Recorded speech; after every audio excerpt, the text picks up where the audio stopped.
nama kitab suci saja yang dibaca, bukan sebagai kitab yang dipahami. Padahal perintah Allah setelah kitabnya turun dibaca berubah dari Iqra menjadi Utslu. Coba lihat, Nabi pertama dapat Iqra, Bismi rabbikal ladzi khalaq. Tadi Bismi rabbikal ladzi khalaqnya sudah Pak Rektor sampaikan. Perhatikan, setelah ayatnya muncul, terkumpul, panduannya ada, berubah perintahnya menjadi Utslu. Utslu ma uhya ilaika minal kitab wa aqimis shalah. Sebelum salat, kamu baca dulu, terjemahannya baca. Tapi Utslu itu punya 3 arti dari tilawah. Pahami itu. Jadi interaksi kita dengan Quran, interaksinya bukan bacaan biasa. Interaksinya adalah bacaan yang disertai dengan pemahaman, riset. Masih ingat gak? Kalau ada yang baca Quran kan qori kan?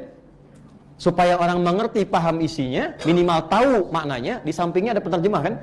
Siapa namanya? Sari tilawah kan? Ya kan? Sari tilawah itu dari kata tilawah. Cuma mungkin di Riau dulu yang menerjemahkan pertama Bu Sari. Makanya dikenal Sari Tilawah.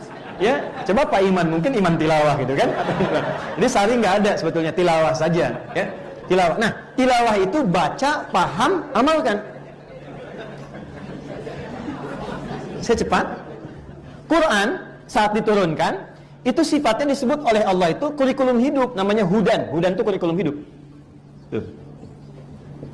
Syahrul Ramadan alladzi unzila fihil Quran hudan lin nas. Quran surah 2 ayat 185. Nah, ini isinya Al-Fatihah sampai dengan An-Nas, itu kurikulum hidup kita ada di situ.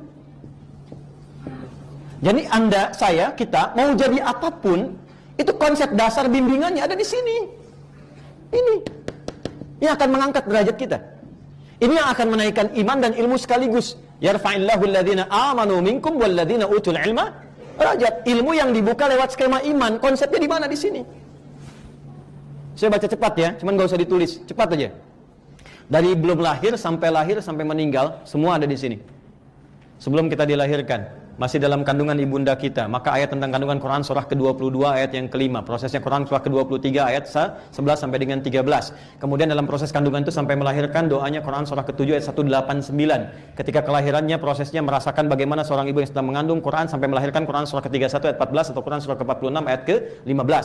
Dia terlahir, apa yang harus diberikan oleh ibu pertama kali, berapa lama durasi ASI diberikan, apa yang harus dilakukan oleh ayah ketika terlahir, Quran surah ke-2 ayat 233. Kemudian ketika mulai terlahir, dari usia 2 tahun setelah diberikan ASI 2 tahun itu, ke pendidikan awalnya sampai dia balik, apa yang diberikan? Quran surah ke-31 ayat ke-13 sampai dengan ayat 19.